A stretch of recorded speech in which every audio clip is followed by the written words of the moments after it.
Hello all, welcome back to my channel Priyanka's kitchen and vlogs. ఈరోజు మనం prawns ఫ్రైని ఎలా చేసుకోవాలో చూడబోతున్నాం. ఇది సెమీ గ్రేవీలా ఉంటుంది కాబట్టి మనకు కలర్ రైస్లోకైనా వైట్ రైస్లోకైనా చాలా బాగుంటుందన్నమాట. ఇది ఎలా చేద్దామో చూసేద్దాం రండి. ఇక్కడ నేను క్లీన్ చేసిన తర్వాత ఒక 500 గ్రామ్స్ ప్రాన్స్ వచ్చేలాగా తీసుకున్నాము. సో దీనికి ఫ్రంట్ అండ్ బ్యాక్ సైడ్ ఇలా వేస్ట్ లాగా వస్తుంది, దాన్ని నీట్గా క్లీన్ చేసి ఉంచుకోవాలి.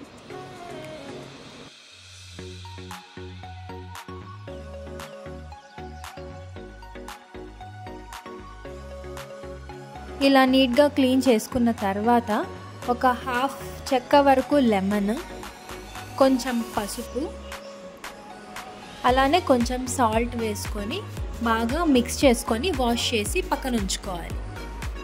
ఇలా వాష్ చేసుకున్న తర్వాత మ్యారినేట్ చేసుకోవడానికి 1 టేబుల్ స్పూన్ అల్లం వెల్లుల్లి పేస్ట్, హాఫ్ టేబుల్ స్పూన్ పసుపు, అలానే మీ టేస్ట్కి తగ్గట్టు సాల్ట్ యాడ్ చేసుకోవాలి.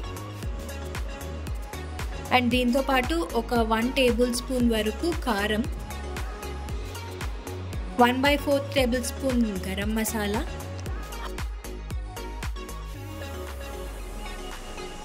హాఫ్ టేబుల్ స్పూన్ ధనియాల పొడి, కొంచెం పెప్పర్,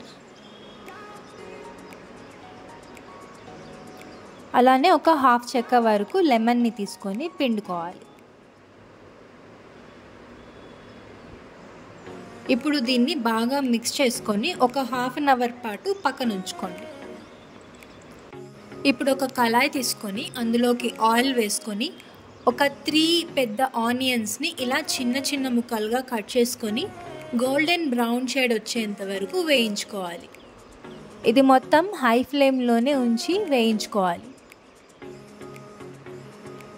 ఇప్పుడు ఇందులోకి 2 పచ్చిమిర్చి వేసుకోవాలి, కట్ చేసుకొని వేసుకోవాలి. అండ్ అలానే ఒక 1 టేబుల్ స్పూన్ వరకు అల్లం వెల్లుల్లి పేస్ట్ వేసుకొని పచ్చివాసన పోయేంత వరకు వేయించుకున్న తర్వాత మనం మ్యారినేట్ చేసి ఉంచుకున్న ప్రాన్స్ని ఇందులోకి వేసి హై ఫ్లేమ్లో ఉంచి వేయించుకుంటూ ఉండాలి.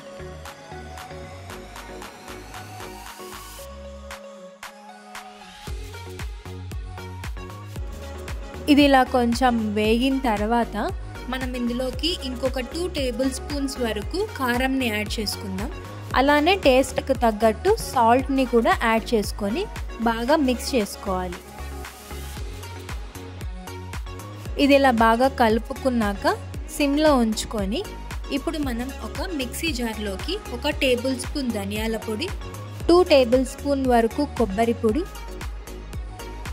కొంచెం చెక్క, 3 లవంగాలను వేసుకొని మిక్సీ పట్టి పక్కన ఉంచుకోవాలి.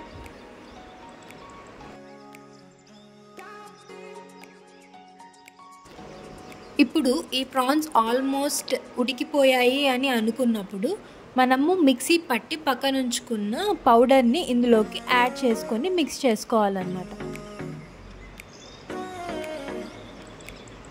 ఈ ప్రాసెస్ అంతా సిమ్లో ఉంచుకొని చేసుకోవాలి.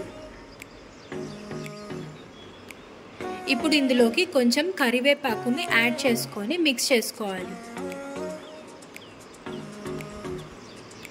అండ్ అలానే లాస్ట్లో కొంచెం కొత్తిమీరని వేసుకొని కలుపుకొని దించేసుకోవడమే. అంతే, ఎంతో టేస్టీ అయిన ప్రాన్స్ ఫ్రై రెడీ అయిపోయినట్టే. ఈ ఫ్రైని మనం కలర్ రైస్లోకైనా వైట్ రైస్లోకైనా కలుపుకొని తినొచ్చు, చాలా బాగుంటుంది. ఈ రెసిపీ కనుక మీకు నచ్చినట్టయితే please like, share and subscribe my channel. And thanks for watching.